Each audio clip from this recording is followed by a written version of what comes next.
Hello student, स्वागत है आपका मेरे YouTube channel educate to elevate में। बच्चों, पिछली क्लासेस में हम लोग गति एवं बल के बारे में पढ़ा। आज हम पढ़ेंगे दाब। दाब क्या होता है और उसकी अवधारणा क्या है। तो चलिए बच्चों स्टार्ट करते हैं दाब के बारे में। फोर्स।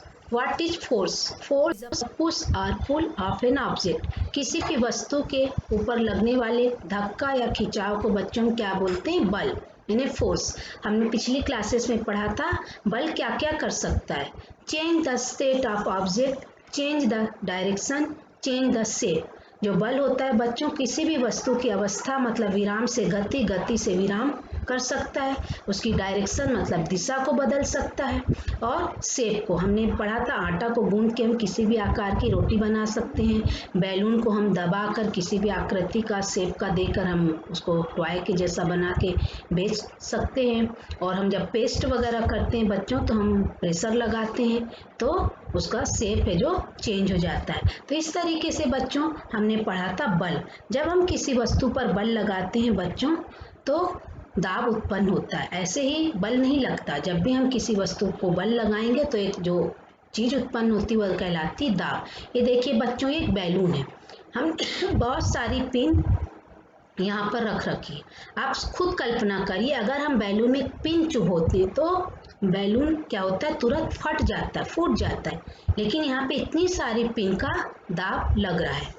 तो आज हमको इसी चीज को पढ़ना है कि ऐसा क्या हो रहा है, इतनी सारी पिन लगने पर जो है बैलून नहीं फूट रहा। सारे पिन के नुकीले पॉइंट जो लगे हुए हैं पिन पर, लेकिन वो नहीं फूट रहा है। तो जब हम किसी वस्तु पर बल लगाते हैं बच्चों तो दाब उत्पन्न होता है। ठोस, द्रव और गैसें सभी किसी न किसी रूप में संपर्क में आने वाली सतह पर दबाव डालती हैं। जैसे हम जहाँ रह रहे हैं बच्चों, हमारे चारों जो हमारा एटमॉस्फेयर है, वातावरण है, उसकी हवा है जो वायुमंडलीय दाब डालती है हमारे ऊपर। इसीलिए हम एक निश्चित आकार में हमारा शरीर बना हुआ है। हमारे शरीर के अंदर जो ब्लड बह रहा है, रक्त बह रहा है, वह भी शरीर पर दबाव डालता है। इसलिए शरीर का इंटरनल जो शेप है बना हुआ है। हमारे अंदर का दाब ब्लड का ब्लड प्रेशर कहलाता है और बाहर का वायुमंडलीय दाब, ये दोनों दाब से मिलकर हमारे शरीर का एक आकार बना हुआ है। द्रव का भी मैंने इसलिए बता दिया। ठोस, हर वस्तु पृथ्वी पर जो रखी हुई है सतह पर जिस संपर्क में आ रही उस पर दबाव डालती है। तो आज की क्लास में बच्चों हम ठोस वस्तुओं द्वारा लगाए जा रहे दाब के बारे में पढ़ेंगे। तो ठोस वस्तुएं जब संपर्क सतह पर कोई दबाव डालती हैं तो किस प्रकार का होता है, हम उसको पढ़ेंगे। बच्चों, आप डेली यूज में अच्छे से जानते हो कि जो ब्लंट टिप वाली आलपिन है, जब हम उससे पेपर्स को टैग करते हैं, हमारे जो डॉक्यूमेंट्स होते हैं, बहुत मुश्किल होता है। लेकिन जब हम शार्प टिप वाली पेन से हमारे बहुत सारे डॉक्यूमेंट्स को खोल करके टैग करते हैं तो बहुत आसानी से हम टैग कर पाते हैं। तो ब्लंट टिप और शार्प टिप, इन दोनों में आखिर ऐसा क्या है, किसमें हमको प्रेशर ज़्यादा लगाना पड़ता है और किसमें हम कम प्रेशर में भी ज़्यादा काम कर लेते हैं। इसी प्रकार बच्चों, जब हम दीवार में कील ठोकते हैं तो हम देखते हैं जो अच्छा शार्प इंडेड वाली कील्स होती हैं आसानी से दीवार में धंस जाती हैं, हमको बहुत ज़्यादा मेहनत नहीं करनी पड़ती। जो ब्लंट टिप वाली कील होती है उसको हम दीवार में नहीं ठोक पाते, तिरछी हो जाती हूँ लेकिन ठुकती नहीं। तो ऐसा क्यों होता है बच्चों? ये देखिए पिक में आप देखने का प्रयास करिए। ये जो ब्लंट टिप वाली पिन थी ये अंदर नहीं जा रही है, और शार्प टिप वाली जो पिन थी दीवार में आसानी से चली गई। जब हम लकड़ी के पट्टे में भी इसको लगाने का प्रयास करते हैं तो देखिए यहाँ पर नहीं जा रही है ये, और यहाँ पे ये आसानी से चली गई। घर में सब्जी काटते समय बिना धार वाले चाकू या हाशिए से जब हम सब्जी काटते हैं बच्चों तो हमको बहुत मुश्किल होती है, और जबकि हम धार वाले चाकू और हाशिए से जब हम सब्जी काटते हैं तो बहुत आसानी से हमारी सब्जियां कट जाती हैं। ये देखिए चित्र में है ना, दो इजेस दिखा रहा है, यहाँ पे ब्लंट इजेस है और यहाँ पे शार्प इजेस है। तो सब्जी काटने के लिए हम ये वाला इजेस का किनारे का उपयोग करते हैं जिसको धार वाला सिरा बोलते हैं। आसानी से सब्जियां ये देखिए कट जाती हैं, और अगर हम इस सिरे से सब्जियों को काटने का प्रयास करेंगे तो हमको बहुत मेहनत होगी। इसी तरीके से कपड़ा या कागज काटते समय जब हम कैंची का उपयोग करते हैं तो हम समय समय पर उनको धार कराते हैं इन सतहों पर, ताकि हमको अच्छा रिजल्ट मिले। इसी तरीके से लकड़ी काटने वाली कुल्हाड़ी देखिए, यहाँ पे कितना फाइन, यहाँ पे शार्प एंडेड है, और यहाँ जो लकड़ी में इसका लोहे में फंसा रहता हीरा सिरा जो रहता है चौड़ा रहता है।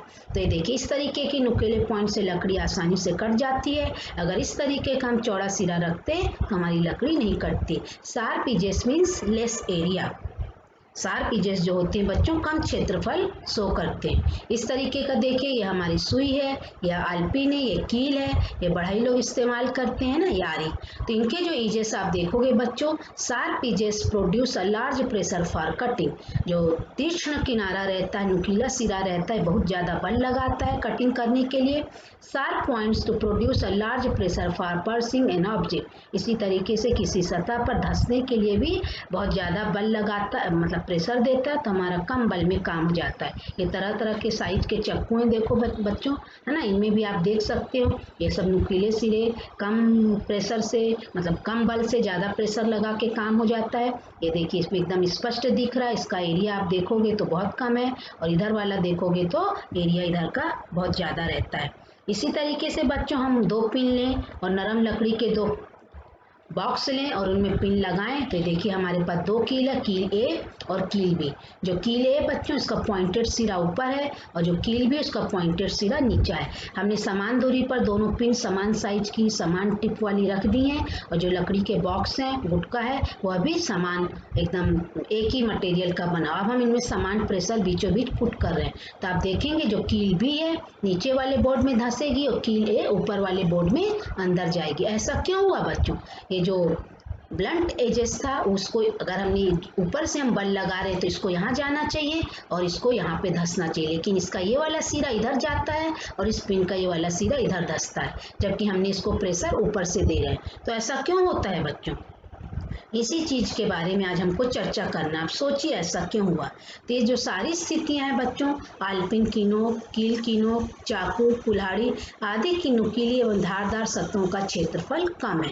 जब क्षेत्रफल कम होता है बच्चों तो लगाए गए बल का प्रभाव अधिक पड़ता है, मतलब दाब ज्यादा होता है, कम बल में ज्यादा दबाव लगता है।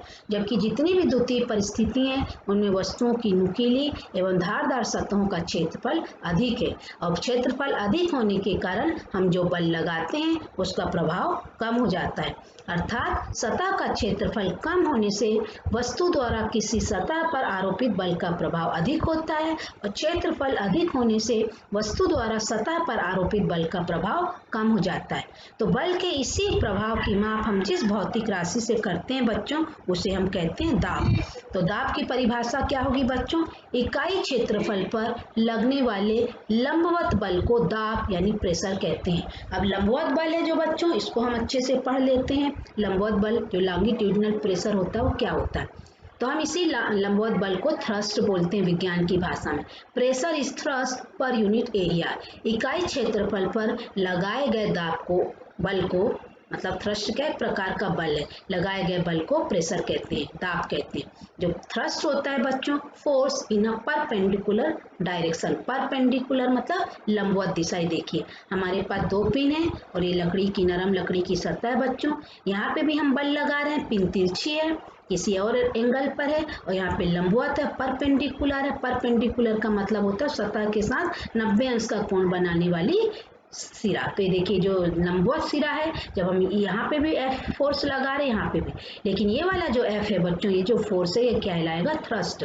तो थ्रस्ट है बच्चों, यह भी एक प्रकार का बल होता है, लेकिन यह चूंकि 90 अंश के डिग्री पर लगाया जाता है, लंबवत लगाया जाता है, इसलिए हम उसको थ्रस्ट कहते हैं। जब हम प्रेशर के बारे में बात करेंगे तो हम वहाँ पे फोर्स की बात नहीं करेंगे, हम थ्रस्ट की बात करेंगे, क्योंकि थ्रस्ट क्या है? परपेंडिकुलर डायरेक्शन पे लगाए गए बल को ही थ्रस्ट कहते हैं। तो इस तरीके से हमारी जो प्रेशर होगा बच्चों, इसकी डेफिनेशन होगी pressure is thrust per unit area. तो P इक्वल टू P मतलब प्रेशर, इक्वल टू बल की जगह हम लिखेंगे थ्रस्ट, और क्षेत्रफल मतलब एरिया। तो जो थ्रस्ट है परपेंडिकुलर फोर्स है, और एरिया क्या है? Area of contact. जो एरिया होगा कॉन्टेक्ट है, देखिए बिल्कुल पॉइंटेड एरिया ना, एकदम कम एरिया है। तो ये अगर हम इस तरीके की पिन यहाँ पर लगा देंगे बच्चों, चौड़ी पिन वाली, तो हमारा जो एरिया है बढ़ जाएगा। लेकिन जब हम इस तरीके की पिन को सतह से संपर्क में लाएंगे तो एरिया कम हो जाएगा। तो हमारा जो प्रेशर है बच्चों, एरिया के जो व्युत्क्रमानुपाती होता है, समानुपात का मतलब होता है जब हम थ्रस्ट बढ़ाएंगे तो प्रेशर बढ़ेगा, और व्युत्क्रमानुपात का मतलब होता है जब हम किसी चीज को बढ़ा रहे हैं तो दूसरा जो इकाई है वो कम होते जाता है, उसको हम व्युत्क्रमानुपात बोलते हैं। इस तरीके से हमारा जो फार्मूला आएगा बच्चों, प्रेशर मतलब दबाव इक्वल टू परपेंडिकुलर फोर्स मतलब लंबवत बल डिवाइडेड बाय एरिया मतलब क्षेत्र। तो फोर्स का यूनिट हम जानते हैं बच्चों न्यूटन है, इसको न्यूटन नामक वैज्ञानिक ने खोजा था, और एरिया का जो यूनिट होता है वर्ग मीटर होता है। तो ऐसा यूनिट हम निकालेंगे तो प्रेशर के लिए, बल के लिए होगा न्यूटन और एरिया के लिए होगा स्क्वायर मीटर। तो ये बन जाएगा न्यूटन प्रति स्क्वायर मीटर, न्यूटन पर स्क्वायर मीटर, इसको हम बोलते हैं पास्कल, है ना। पास्कल एक वैज्ञानिक थे जिन्होंने इसके बारे में बताया था, उन्हीं के नाम पर इसका जो प्रेशर की यूनिट बन गई पास्कल। अब हम बताए थे बच्चों व्युत्क्रमानुपात का मतलब, इनवर्सली प्रोपोर्शनल का मतलब क्या होता है। देखिए अगर हम यहाँ पे, ये हमारा होता है डिनोमिनेटर, न्यूमिनेटर, ये होता है डिनोमिनेटर, मतलब ये होता है अंश और ये होता है भाग। तो जब हर में कोई संख्या होती है हम उसको बढ़ाते हैं बच्चों, तो हमारा ये यूनिट है जो ये कम होता जाता है। जैसे आपके पास एक रोटी है, आप एक रोटी के 2 टुकड़े करोगे तो आपको पूरी हाफ रोटी मिलेगी, 3 टुकड़े करोगे तो कम होती जाएगी, 4 टुकड़े करोगे तो आपको और कम रोटी मिलेगी। इस तरीके से जैसे जैसे आप उस रोटी के टुकड़े बढ़ाते जाओगे तो आपको मिलने वाली रोटी की मात्रा कम होती जाएगी। उसी को हम बोलते हैं इनवर्सली प्रोपोर्शंस मतलब व्युत्क्रमानुपात। तो ये जो डिनोमिनेटर की एरिया यूनिट है बच्चों, एरिया जो डिनोमिनेटर में जैसे जैसे आप एरिया बढ़ाओगे तो हमारा प्रेशर क्या होगा, कम होता जाएगा, और जब आप एरिया को कम करोगे तो प्रेशर भी बढ़ता जाएगा। तो इसी तरीके से आप समझ गए होंगे बच्चों दैनिक अनुप्रयोग भी हमको किस तरीके से करना है। तो ये जो पास्कल है बच्चों ये कैसे आया ये हम बताते हैं आपको। ऐसा unit of pressure equal to force upon area, pressure का यूनिट न्यूटन प्रति स्क्वायर मीटर, और इसको पास्कल मतलब ब्लेज पास्कल नामक वैज्ञानिक ने खोजा था, इसीलिए 1 पास्कल इक्वल टू होता है 1 न्यूटन पर स्क्वायर मीटर। अगर आप न्यूटन पर स्क्वायर मीटर लिखते हो प्रेशर की यूनिट तब भी सही है, और आप 1 पास्कल लिख देते हो तब भी हमारा आंसर सही होगा। जो थ्रस्ट होता है बच्चों मैंने आपको बताया ये एक प्रकार का फोर्स होता है, total force acting perpendicular to the surface, सतह से लंबवत लगे गए बल को थ्रस्ट कहते हैं। तो जो थ्रस्ट का यूनिट है बच्चों वो फोर्स का यूनिट है, जैसे फोर्स का यूनिट न्यूटन है तो थ्रस्ट का यूनिट भी क्या होगा, न्यूटन होगा। अब ये कैसे इफेक्ट डालते हैं बच्चों ये देख लेते हैं। ये देखिए हमारे पास 2 ग्लास है, ये हमारा बेलनाकार है ना। ये जो हमारा बेलनाकार का यहाँ का एरिया है बहुत ज़्यादा है, इसलिए लेस प्रेशर देगा धरती पर जहाँ पर रखा है टेबल पर या जमीन पर। और जब हम ये कोनिकल फ्लास्क की बात करेंगे तो यहाँ एरिया बहुत कम है, तो जब हम इसको रखेंगे किसी सरफेस पर तो ये चूंकि एरिया कम है इसलिए मोर प्रेशर मतलब ज़्यादा प्रेशर देगा। इसका मतलब है जो प्रेशर है बच्चों ये इनवर्सली प्रोपोर्शनल होता है एरिया के। इसी कारण दैनिक जीवन में हमारे अनुप्रयोग जो हैं चेंज हो जाते हैं। 1 पास्कल इक्वल टू 1 न्यूटन पर स्क्वायर मीटर। यदि आप कोई 1 न्यूटन का फोर्स है ना किसी 1 स्क्वायर मीटर एरिया पर लगाओगे तो जो प्रेशर लगेगा बच्चों वो 1 पास्कल का होगा। If we apply 1 newton force on 1 square metre area then applied pressure is 1 pascal. Factors on which pressure depends, जो प्रेशर है किन किन चीज़ों पर डिपेंड करता है। पहला, it is directly proportional to force, जो प्रेशर है बल के समानुपात होता है, मतलब जैसे जैसे बल बढ़ेगा तो प्रेशर भी बढ़ेगा, आप ज़्यादा बल लगाओगे तो दबाव भी ज़्यादा पड़ेगा। दूसरा, it is inversely proportional to area, मतलब ये क्षेत्रफल के व्युत्क्रमानुपाती होता है, क्षेत्रफल बढ़ेगा तो प्रेशर कम होगा, क्षेत्रफल घटेगा तो प्रेशर भी बढ़ेगा। फार्मूला इक्वल टू मतलब जो है प्रेशर जो है फोर्स अपॉन एरिया, ये देखिए इस तरीके से एरिया के इन्वर्सली प्रोपोर्शनल होता है। अब हम इसका दोनों में अंतर देख लेते हैं बच्चों, बल में और दाब में क्या अंतर है। What is the difference between force and pressure. Force होता है बच्चों पुश और पुल, उसको हम फोर्स कहते हैं। धक्का या खिंचाव को बल कहते हैं। जो प्रेशर होता है थ्रस्ट पर यूनिट एरिया, इकाई क्षेत्रफल पर लगाए गए बल को दाब कहते हैं। फोर्स की इकाई जो होती है न्यूटन होती है और प्रेशर की जो यूनिट है पास्कल होती है ना। इसको आइजैक न्यूटन ने बताया था, इसको ब्लेस पास्कल ने बताया था। जब हम फोर्स की बात करते हैं बच्चों तो वेक्टर यूनिट है, मतलब सदिश राशि, इसमें हमको दिशा बताना बहुत जरूरी है। जबकि जो प्रेशर स्केलर मतलब अदिश राशि है, क्योंकि हम जानते हैं कि जो द्रव है सभी दिशाओं में समान रूप से लगता है। ये हम गिलास में पानी भर के और या किसी प्लास्टिक की बोतल में पानी भर के गोलाई में चारों तरफ समान दूरी पर होल्ड करके देखेंगे तो उसके द्वारा निकलने वाला पानी बिल्कुल समान दूरी तक जाएगा। इससे पता चलता है कि जो दाब है सभी दिशाओं में समान रूप से लगता है, मतलब दिशा का प्रभाव दाब पर नहीं पड़ता। अब हम एरिया का फर्क देखते हैं बच्चों, कैसे एरिया प्रेशर पर जो है फर्क डालता है। हमारे पास दो बॉक्स हैं बच्चों, ये देखिए बॉक्स इस तरीके से रखा है और इसी बॉक्स को हमने ऐसे दूसरे बॉक्स को रखा हुआ है। तो ये वाला जो बॉक्स है बच्चों देखिए ये हमारे ऊपर ज़्यादा प्रेशर डालेगा सरफेस पर कि ये वाला। In which position of the box pressure is more, किस पोजीशन के बॉक्स का प्रेशर ज़्यादा पड़ेगा। तो अच्छे से हम जानते हैं बच्चों ये वाला जो बॉक्स भी है इसका प्रेशर ज़्यादा होगा, क्योंकि इसका जो एरिया है कॉन्टेक्ट एरिया वो बहुत कम है और इसका कॉन्टेक्ट एरिया ज़्यादा है। इसको हम पिक के माध्यम से समझते हैं। ये देखिए इसका कॉन्टेक्ट एरिया अगर हम निकालेंगे बच्चों तो ज़्यादा आएगा, इसका कॉन्टेक्ट एरिया कम आएगा, इसलिए बॉक्स बी का प्रेशर है जो ज़्यादा पड़ेगा। अब हम कुछ वर्ड प्रॉब्लम कर लेते हैं बच्चों। एक वस्तु जो है लकड़ी के एक गुटके पर जिसका क्षेत्रफल 5 वर्ग मीटर, उस पर 200 न्यूटन का बल लगाती है, तो वस्तु द्वारा गुटके पर आरोपित दाब की गणना करिए। एक वस्तु है उसका वजन कितना है बच्चों, जो कुछ भी होगा वो 5 वर्ग मीटर का जो सरफेस है उस पर 200 न्यूटन का बल लगाती है, तो दाब बताना। हम जानते हैं बच्चों दाब बराबर होता है बल बटे क्षेत्रफल। बल है 200 न्यूटन और क्षेत्रफल है 5 वर्ग मीटर। जब हम इसको डिवाइड करेंगे बच्चों तो उत्तर क्या आएगा 40 न्यूटन प्रति वर्ग मीटर, जिसको हम क्या बोलते हैं 40 पास्कल या 40 पास्कल। दूसरा है एक बल F किसी क्षेत्र A पर लग रहा है। यदि हम बल को चौगुना कर दें और क्षेत्र को आधा कर दें तो दाब प्रारंभिक दाब का क्या हो जाएगा। तो आपको क्या करना है बच्चों, F को 4F करना है और एरिया को A/2 करना है। तो क्या होगा बच्चों आंसर, जो नया दाब होगा प्रारंभिक दाब का 8 गुना, 4 गुना, 2 गुना, 6 गुना। आप बताइए क्या होगा उत्तर, इसका आंसर आएगा 8 गुना। कैसे आएगा, P = F/A और F है जो 4F हो गया, A कितना हो गया A/2। हम जब वैल्यू पुट करेंगे तो यहाँ पे आ जाएगा P = 8P, है ना। P अगर हम इसको P1 बोल दें तो जो नया दाब है वो कितना हो जाएगा बच्चों 8 गुना हो जाएगा पिछले दाब का। क्यों, क्योंकि हमने लगाए गए बल को 4 गुना कर दिया और एरिया को आधा कर दिया। एरिया क्या है, इनवर्सली प्रोपोर्शनल होता है प्रेशर के, एरिया जितना कम होगा प्रेशर उतना ही ज्यादा होगा।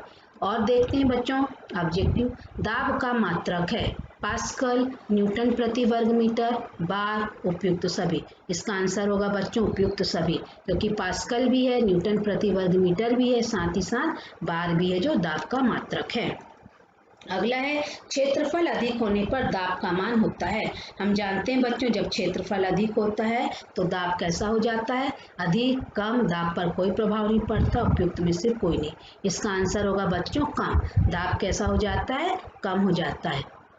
इस तरीके से बच्चों हमारी आज की क्लास यही समाप्त होती है। अगली क्लास में हम इनके दैनिक अनुप्रयोग पढ़ेंगे, दैनिक जीवन में लो प्रेशर और हाई प्रेशर का किस तरीके से फर्क पड़ता है और हमको कैसे किस जगह पर कैसी चीज़ों का उपयोग करना चाहिए। उम्मीद है बच्चों आज की क्लास आप लोग को बहुत अच्छी लगी होगी। मेरे चैनल को please like share and subscribe करिए, बेल आइकन को प्रेस करना मत भूलिएगा ताकि मेरे वीडियो के नोटिफिकेशंस आपको तुरंत मिले। मिलते हैं अगली क्लास में, बाय बाय।